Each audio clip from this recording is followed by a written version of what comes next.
हाथ के नीचा में हाथ लगा लिया। हाँ, सब आदमी कहबे अनेना कृतेना पूजनेना सपरिकर शाम्ब सदाशिव प्रियताम नमः। चढ़ा दो बाबा पर, प्रणाम कर लिया।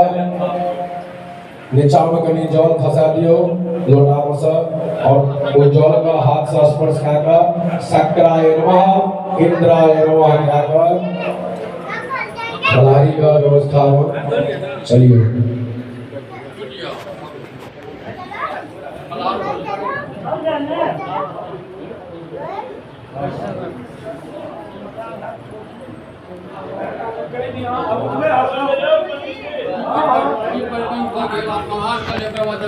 देखिए तो